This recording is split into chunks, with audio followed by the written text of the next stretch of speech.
All right, so today we're diving into a weird one. Like seriously weird. We're talking YouTube weird, but not the usual funny haha kind of weird.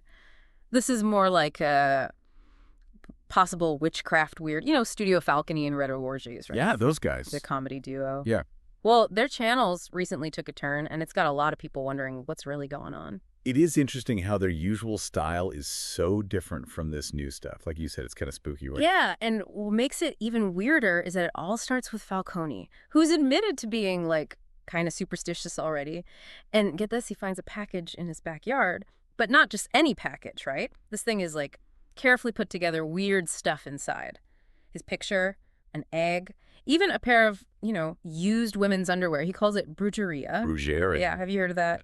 Yeah, it's, well, it depends on the culture, but basically it's witchcraft. A lot of times you hear about it in Latin America, people who believe in that sort of thing. Right. And whether you believe it or not, like finding something like that in your backyard with your picture in it, that's got to be unsettling. Totally. It'd freak me out. Me too, probably. It's like tapping into some primal fear, like something's out to get you. Exactly. And for Falcone, this is just the beginning, unfortunately. Oh, no. Yeah, things escalate from there. And it's not just him.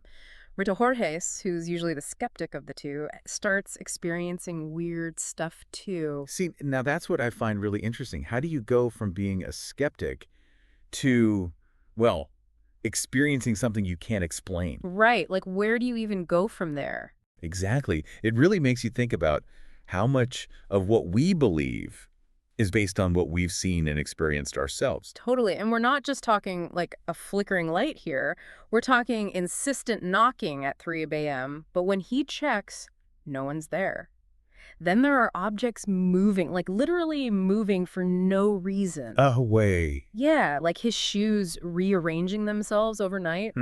How do you even start to explain that? It does make you think, like, what if there are things out there that we just don't understand? Right. And it's like our brains are wired to find explanations for things. Like ours. So when we can't, it can be really unsettling. Absolutely, especially in your own home. Yeah. The place where you're supposed to feel the safest. Exactly. Okay, so it's already weird, right? But just wait, because they decide to up the ante.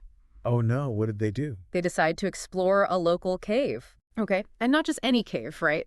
This one is known for, get this, ritualistic activities. Oh, so they went to a spooky cave. Bold move. Right. Like, talk about a recipe for nightmares. See, I mean, it's like, why are humans so fascinated by creaky places? I don't know, but we are. Like, think about haunted houses. People love them. They're not real, though. Maybe. Maybe not. But that's not the point, is it? True. It's about the thrill of being scared. Exactly. So they go to this cave, and well, things go from weird to straight up creepy. What happened? They find burned offerings, photographs just scattered around. Okay, that's creepy. And the worst part, the detail that just chills me to the bone, What is it? a realistic effigy. Like a voodoo doll. Yeah, but like super realistic and riddled with pins. Ooh, that's creepy. Yeah, even if you don't believe in any of that stuff, finding something like that in a place with a history of, rituals and stuff, it would mess with your head. Definitely. Makes you question everything, For sure. So we've got possible witchcraft, skeptical YouTubers experiencing weird stuff, and a creepy cave. It's like a horror movie waiting to happen, right? Yeah, it fit all the elements. And what's crazy is that they're filming it all. Right.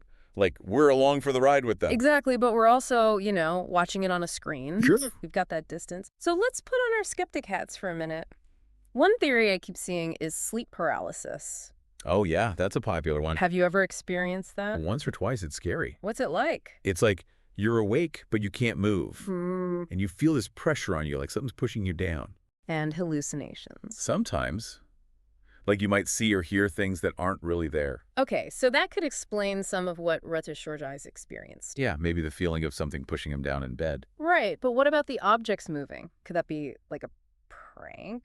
It's possible. I mean, YouTubers do all sorts of crazy stuff for views. That's true. And they're good at editing, so it's hard to know what's real and what's not. Exactly. Remember those ghost hunting shows that were popular a while back? Yeah. Turns out a lot of those creepy effects were just clever editing.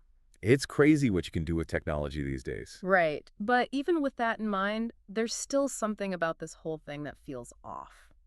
Especially the cave. Yeah, the cave was creepy. Even if some of it was staged, the atmosphere, those objects they found, It messes with your head. Totally, and that's where I think the psychology of suggestion comes in. Oh, how so? Well, think about haunted houses. Okay. They're not real, are they? Wow. But they still freak us out. Yeah, they do. Why is that? It's the atmosphere, the anticipation. Our brains fill in the blanks, you know? So even if some of what we see in the cave is staged, the fact that it's a place known for rituals? It makes us more likely to interpret things as creepy. Exactly. Okay, but let's shift gears for a second. We need to talk about the ex-girlfriend. Oh, yeah, the ex-girlfriend. Because remember the Brujeria Falconi found, he thinks she might be involved. Really? Yeah, and it gets even more complicated because apparently they had a bad breakup. He even suggested she might have faked a pregnancy at one point. Wow. And then after she visits him, he gets sick. Like really sick. Yeah, debilitating illness, he called it. That's suspicious. Right. Talk about bad timing, or maybe not. You think she cursed him? I don't know, but it makes you wonder, doesn't it? It does. So we're back, and things are about to get interesting. I'm intrigued. Tell me more. Well, we were talking about the ex-girlfriend and everything. Right, the brujeria and the illness. Yeah, and I don't know about you, but it feels like there's more to the story. There usually is. Like, on the one hand, it could be a coincidence. True, it could be. Maybe he just got sick, right? It happened. But then there's this whole other side where you're like, what if it's not a coincidence? That's what makes it so compelling, you know? We like to think we can explain everything, but what if we can't? Right, and it's like with everything else going on, those jars he found take on a whole new meaning. They do, because we automatically try to connect the dots, right? We're looking for a pattern. Exactly. So, is it possible that she really did curse him?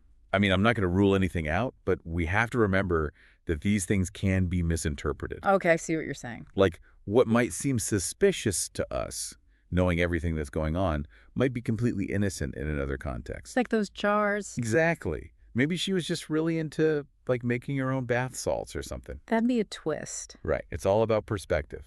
Makes you think twice about jumping to conclusions. Exactly. Like that whole thing about hearing hoofbeats and assuming it's a horse. And it could be a zebra. Or a donkey. Or something else entirely. Exactly.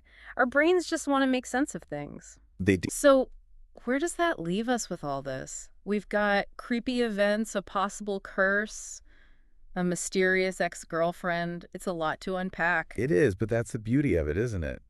It makes you think, makes you question what you believe. I guess so. It's just, I feel like we're left with more questions than answers. That's how it goes sometimes, but maybe that's okay. Yeah. Because sometimes those unanswered questions are what keep us coming back for more. True, they keep us thinking. Well, on that note, I think we'll have to leave it there for now, but it's definitely given us all a lot to think about, right? It has, for sure. Like, what do you think is really going on here? Are Studio Falconi and Reto Jorge's experiencing something truly unexplainable? Or is this all just one elaborate prank? And if it is a prank, what does that say about our fascination with the unknown? Such a good question. And on that note, we want to hear from you, the listeners. Head over to our socials and let us know your theories, your thoughts, your wildest guesses. We'll be back next time with another deep dive into the strange and fascinating corners of the internet. Until then, stay curious, everyone.